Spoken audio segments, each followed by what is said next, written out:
ভাই, আপনার কফি পছন্দ, আপনি কফি খান। আমার চা পছন্দ, কফি পছন্দ না। কেন আমাকে জোর করে আপনি কফিটা খাওয়াবেন? সমস্যা কি আপনাদের ভাই? আপনারা কেন জোর করে আমাদেরকে উন্নয়ন দেখাচ্ছেন? জোর করে আমার দেশের উন্নয়ন আপনারা করবেনই। আরে কেন ভাই? আমার উন্নয়ন তো দরকার নাই। আমি চাই ডাল ভাত খেতে, সুন্দরভাবে বাঁচতে চাই। গুলি চাই না, আমি লাশ চাই না। রাজনীতির নামে জোর করে বস্তাবন্দি লাশ, রাতের অন্ধকারে ইন্টারনেট বন্ধ করে, ফেসবুক হোয়াটসঅ্যাপ বন্ধ করে আর কত লাশ নেবেন, আর কত রক্ত ঝরাবেন? এগুলো আমরা চাই না। জনগণ আপনাদেরকে চায় না, তারপরেও ক্ষমতায় থেকে জোর করে লাশের উপর লাশ, বস্তার পর বস্তা লাশ ফেলে কেন ক্ষমতায় থাকবেন ভাই? সরে যান, অনেক হয়েছে তো। সবাইকে মিলে মিশে আমরা থাকতে চাই। সকালবেলা ঘুম থেকে উঠে চায়ের দোকানে গিয়ে আমার প্রতিবেশীর সাথে, আমি আমার ভাইয়ের সাথে, আত্মীয় স্বজনের সাথে কথা বলতে চাই। রাজনীতির নামে কেউ কারোর চেহারা দেখা বন্ধ করতে চায় না। একজনের বুকের উপর আরেকজন উঠে বসতে চায় না। রাজনীতির নামে একজনের রক্ত, একজনের বুক থেকে রক্ত আরেকজন আমরা নিতে চাই না। আপনার ভালো লাগছে না, দেশ চালাতে পারছেন না, দেশের মানুষ আপনাদেরকে চাচ্ছে না, সরে যান, অন্যদেরকে সুযোগ দিন। না, আপনারা ক্ষমতায় বসে থাকবেনই, প্রয়োজনের লক্ষ লক্ষ সমগ্র বাংলাদেশের 12টা বাজায় দিবেন আপনারা, তারপরও আপনারা ক্ষমতায় থাকবেন। কেন রে ভাই?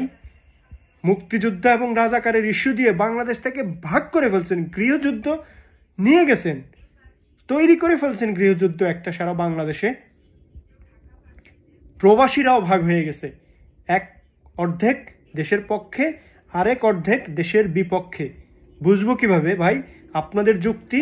দেশের পক্ষে না বিপক্ষে? আরে আপনারাই তো মুক্তিযোদ্ধা না রাজাকার, আমরা নিজেরাই তো এখন শঙ্কিত। সকালে এক কথা, বিকালে এক কথা বলেন। আপনাদের মিডিয়াই তো আপনাদের চরিত্র, আপনাদের চেহারাটা আমাদের সামনে তুলে দিচ্ছে। আমরা তো আর চাই না, আমরা শান্তি মতো থাকতে চাই প্রবাসীরা। আমার দেশের মানুষরাও শান্তি চায়। আল্লাহর ওয়াস্তে, আবারও বলছি, আল্লাহর ওয়াস্তে পদত্যাগ করেন, দেশের মানুষকে শান্তিতে থাকতে দেন। কত মানুষের লাশ আর দেখবেন? কালকেই লাশ পড়তে পড়তে আপনার পরিবারের সিরিয়াল, আর তো লাশ নাই। কার লাশটা পড়বে এবার? প্রত্যেকটা ফ্যামিলি, আপনাদের আওয়ামী লীগের প্রত্যেকটা ফ্যামিলি, পুলিশদের প্রত্যেকটা ফ্যামিলি, সরকারের যারা বড় বড় দায়িত্বে আছেন, নেক্সট টার্গেট আপনাদের পরিবারের সদস্যরা। বুঝেন, বুঝেন। দেশ বিরোধী ষড়যন্ত্রে আজকে আপনারা যেভাবে লিপ্ত হচ্ছেন, যাদেরকে বাধ্য করছেন, আজকে যাদেরকে বহিষ্কার করছেন, তারা অনলাইন থেকে অফলাইনে চলে যাবে।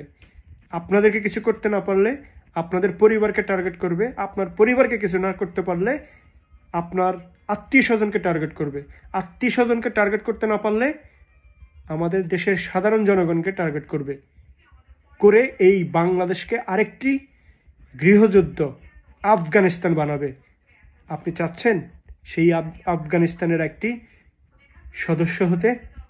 আমি চাই না। জোর করে সেই কফি আর চাই না। কথা বলার অধিকার চাই, ভোটের অধিকার চাই, প্রতিবেশীর সাথে চা খেতে চাই, রাজনীতি নিয়ে কথা বলতে চাই, রাজনীতির টেবিলে বসতে চাই। স্বৈরাচার চাই না, গণতন্ত্র চাই। কথাগুলো কি বুঝছেন আপনারা? বোঝেন নাই? এখনো বোঝেন নাই? প্রতিবেশী রাষ্ট্রের আর কতদিন? দিয়েছেন তো, নিয়েছেন তো, দেখিয়েছেন তো। বন্ধ করেন এসব, আল্লাহর ওয়াস্তে বন্ধ করেন ভাই। আপনারা সবাই প্লিজ, প্রবাসীদের এই কষ্টে অর্জিত ঘাম, টেনশন আমরা নিতে পারতেছি না। দেশে ভাই কি ভালো আছে? বোন ভালো আছে? মা ভালো আছে? সবাই তো রাজনীতি করে, আওয়ামী লীগ করুক, বিএনপি করুক, অন্য যে কোনো দল করুক। সিকিউরিটি কি আছে? টেনশনে থাকবো না? টেনশন নাই? পুলিশ আপনাদের কতক্ষণ পাহারা দিয়ে রাখবে? বন্ধ করেন, আল্লাহর ওয়াস্তে এবার বন্ধ করেন। ক্ষমতা হয় ছেড়ে দিন, মানুষের পাশে থাকেন, জনগণের পাশে থাকুন, জনগণকে তাদের অধিকার আদায় এবং তাদের মতামত প্রকাশের সুযোগ দিন।